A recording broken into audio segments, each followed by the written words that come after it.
Hello mga chers! Welcome sa ating bagong video series na tututok sa PMES Objectives for Teachers ngayong school year 2025-2026. Nandito tayo sa unang episode at tututukan natin ang Objective 1, PPST 1.1.2, Apply Knowledge of Content Within and Across Curriculum Teaching Areas o mas kilala natin bilang Integration. Ang reference pala ng lecture na ito ay mula sa PPST Resource Package.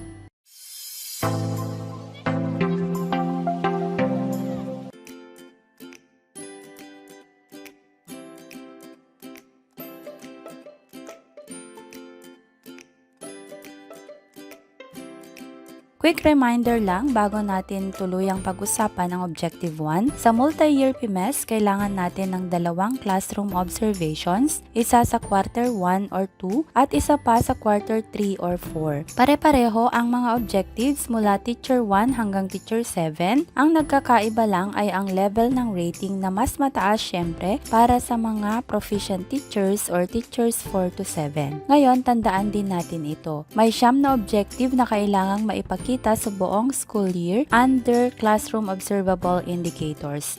Kaya naman, normal lang na may mga objectives na nauulit gaya ng Objective 1 dahil foundational talaga siya. Meron sa CO1 at CO2. Kaya naman, dito na tayo sa Objective 1, PPST 1.1.2, ang Apply Knowledge of Content Within and Across Curriculum Teaching Areas.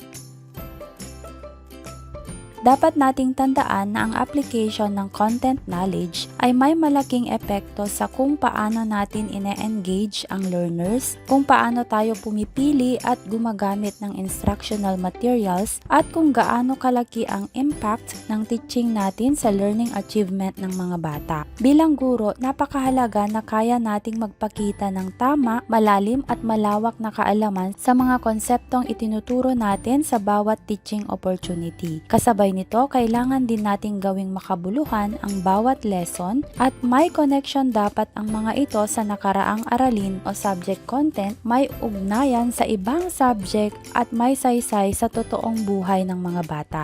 Kaya ngayon, susuriin natin kung paano nga ba maipapakita ang mga konkretong halimbawa sa teaching practices ang pag-a-apply ng content knowledge within and across curriculum teaching areas bilang pagsunod sa Indicator 1.1.2.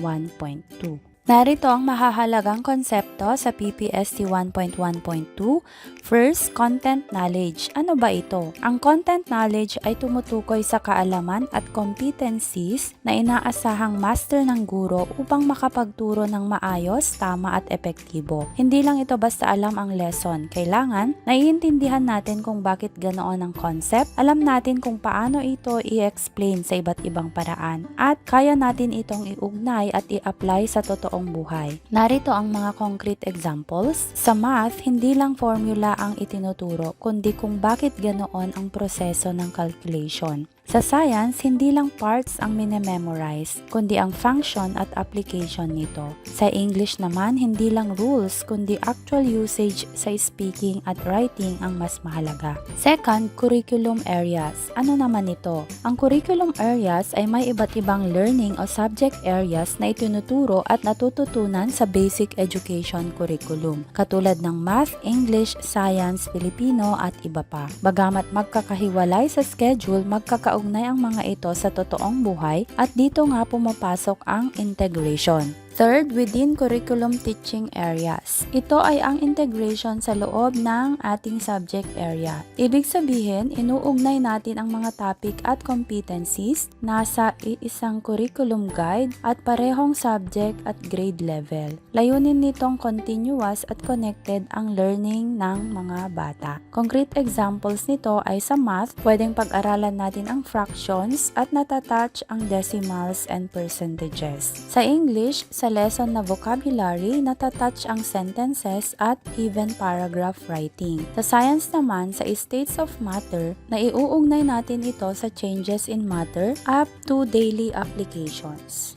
Fourth naman, across curriculum teaching areas. Ito ay ang pag-uugnay ng dalawa o higit pang subject areas upang gawing mas makabuluhan at realistic ang lesson. Dito nakikita ng learners na hindi hiwa-hiwalay ang mga subjects niya sa buong maghapon, kundi nagagamit niya ito ng sabay-sabay sa totoong buhay. Bilang konkretong halimbawa, science plus math, paggagraph ng experiment rules. Sa AP naman plus English, pagsulat ng essay o reflection tungkol sa historical events. Sa math naman na may halong TLE integration, pag-compute ng gastos ng kita sa simpleng negosyo. Bakit mahalaga ang objective na to? Ang pangunahing gawain natin bilang guro ay tulungan ang learners na maunawaan ang content standards at maituro ang lesson ayon sa performance standards. Dahil dito, pinakamahalagang instrumento natin sa pagtuturo ay ang matibay na foundation ng content knowledge within at across curriculum teaching areas. Ito ang ginagamit natin sa paggawa ng lesson objectives, pagdisenyo ng learning activities at pagbuo ng meaningful assessments. Paano i-apply ang intra at interdisciplinary teaching? Ngayon naman mga churs, pag-usapan natin kung paano nga ba talaga ginagawa ang application ng content within at across curriculum teaching areas sa actual classroom setting. Hindi naman ito masyadong komplikado, kailangan lang ng intentional at malinaw na proseso.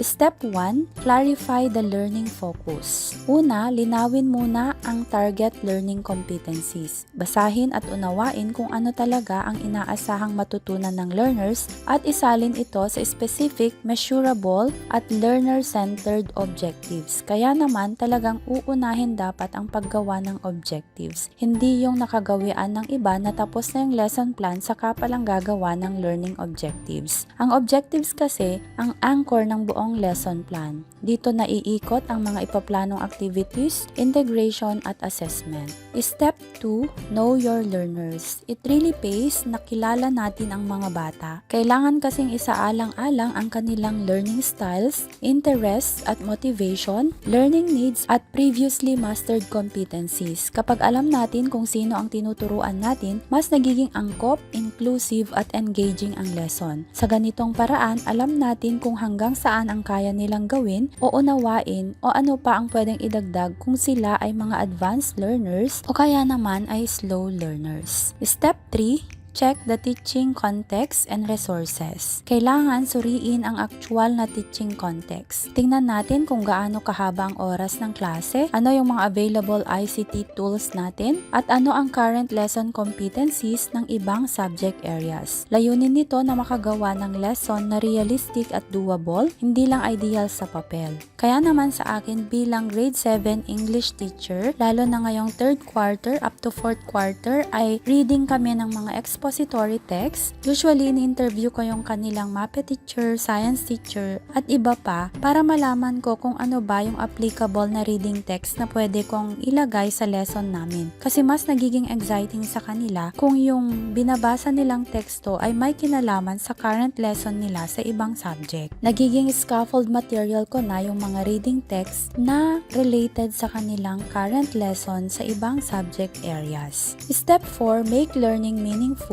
through contextualization. Iugnay natin ang lesson sa totoong buhay ng mga bata. Gumamit tayo ng mga real-life issues o sitwasyong pamilyar sa kanila at itanong, totoo at relevant ba ang isyong ito? Interesado ba ang mga learners or ako mismo bilang guro? Maire-relate ba ang lesson sa sitwasyon ng mga mag-aaral? Paalala lamang, maging maingat sa paggamit ng personal na sitwasyon tulad ng mga sensitibong problema sa pamilya o iba pang delikadong karanasan upang maging ligtas at komportable ang learning environment. Step 5, design integrated learning activities. Magdisenyo tayo ng mga integrated learning activities na pasok sa ating learning objectives. Siguraduhin natin ang mga activities ay malinaw talaga sa mga bata at nagpapakita ng within at across curriculum integration. Gumagamit din ng iba't ibang strategies para aktibo ang mga learners sa pakikibahagi sa mga gawain. gawain. Halimbawa ng integration na binanggit ko ay sa science, observing at analyzing weather data.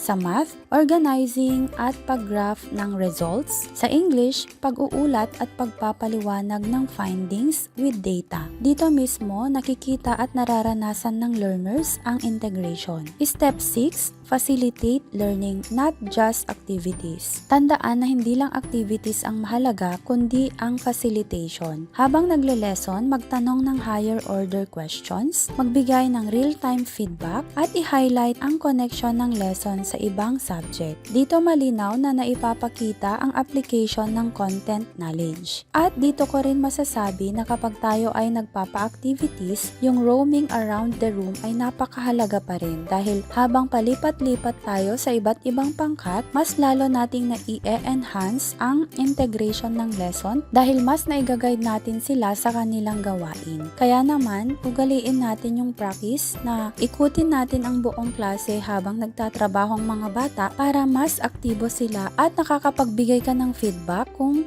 may mga hindi nakikibahagi or minamanipulate ng ibang members ang buong group activity. Step 7, provide time for reflection. Bigyan natin ng oras ang learners na mag-reflect. Hayaan silang mag-isip tungkol sa kanilang natutunan, magpaliwanag ng kanilang outputs at iugnay ang lesson sa totoong buhay. Ang reflection ay nagpapalalim ng pangunawa at kahulugan ng learning. Usually, paborito ko itong gawin talaga after ng presentation. Doon ko tinatanong what went wrong or what went well sa kanilang activity. Dito nila na i-share kung ano yung pinaka-exciting moment sa kanilang task or dito na rin nila na ibabahagi kung masakit yung loob nila kasi yung mga iba hindi tumulong or naiisip nila na mahirap pag collaboration. So dito mo rin sila natuturuan kung gaano kahalaga talaga ang collaboration during tasks like this. Kaya naman ang reflection, dapat dati mo nang binigyan ng oras habang nagpre-prepare ka ng lesson plan. Step 8, use appropriate and integrated assessment. Pumili ka ng mga assessment strategies na integrated din. Siguraduhin na ang assessment ay aligned sa learning objectives, sumusukat sa integrated skills at knowledge, at maaaring performance-based, output-based, or authentic task. Dapat tugmang-tugma ito sa kung ano yung lesson, hindi yung nagpapagawa tayo ng group task na wala naman talagang kinalaman sa lesson or nalihis na yung objective dahil feeling natin maganda yung activity na yun pala ay hindi naman siya angkla sa ating lesson. Halimbawa, kung plano nating mag-experiment sa science, siguraduhin natin na yung concept aligns sa experiment na yun. O kaya naman sa English, kung gusto nating magpagawa ng isang big task like newsletter, siguraduhin natin na yung paggawa ng newsletter na yan ay talagang naka-align sa learning competencies ng mga bata. Dahil kung hindi, maraming oras lang yung igugugol natin sa mga task na yun, pero hindi naman natin na-develop yung competencies na talagang inassign ng DepEd para sa atin na ituro. Step 9, develop clear and objective rubrics. Gumawa tayo ng malinaw na rubrics. Usually, maraming nalilito kung ano nga ba ang rubrics versus sa criteria. Yung criteria kasi ang usual na ginagamit sa mga nakaraang panahon sa pagtuturo. Pero ngayon po, ang trend na ay ang rubrics dahil mas accurate ito at objective. Ang rubrics kasi ay dapat nakabase sa measurable objectives, may malinaw na criteria at expectations, sumasaklaw sa content skills at integration. Kaya naman, siguradong objective at fair ang assessment. Sa bawat criteria kasi naka-explain na doon kung ano ba yung criteria at sinasabi na rin natin kung ilan ang puntos na makukuha sa criteria na yon based sa output ng mga bata. Pinapakita ko dito yung example ng isang rubrics versus sa isang sample ng criteria. So, ang gamitin na natin ngayon ay rubrics po. Step 10, reflect and improve teaching practice. Mag-reflect din tayo bilang guro, hindi lang ang mga bata. Suriin natin ang learner engagement, kalidad ng outputs at performances, at effectiveness ng interdisciplinary approach. Tanungin natin ang ating sarili sarili, nakatulong ba talaga ang integration sa mas malalim na pagkatuto ng mga learners? At ang reflection na to ang susi sa continuous improvement at sustained application ng PPST 1.1.2.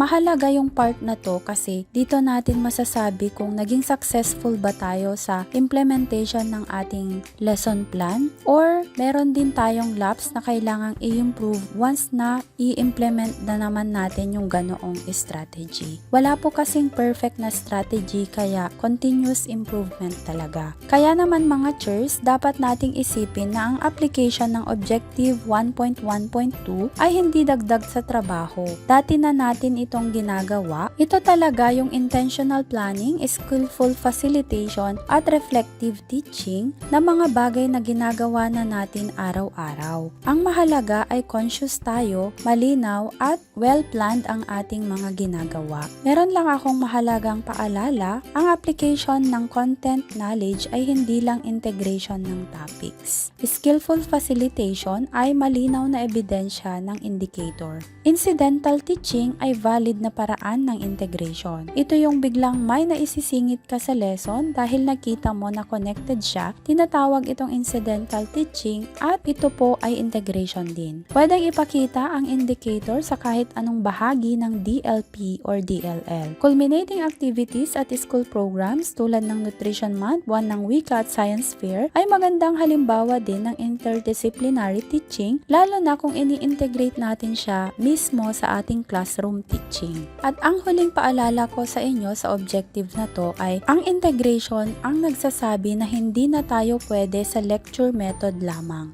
Kailangan ay sumunod na tayo sa modern trend of teaching na tinatawag na facilitating learning. Huwag na tayo yung salita ng salita sa klase, bagkus i-guide natin yung mga bata na sila dapat ang mas maraming ma-share para sa ganun ay mas matuto pa sila sa ating mga lessons. Ngunit tandaan na depende pa rin yan sa level ng mga bata dahil kahit nagpa-facilitate tayo ng learning, hindi naman ibig sabihin na hindi na tayo magsasalita. Lalo na kung pupunta tayo sa mga pangkat at kailangan nila ng karagdagang impormasyon, syempre dun tayo magfo-focus at mag-share ng additional information lalo na kung mga struggling learners ang mga yan. So facilitation doesn't mean na hindi ka na magsasalita. Ang ibig sabihin lang nito ay you will not manipulate the whole classroom learning time, kundi mas nagiging focus natin ang mga bata na nagtatrabaho, nagsasalita o nag-share.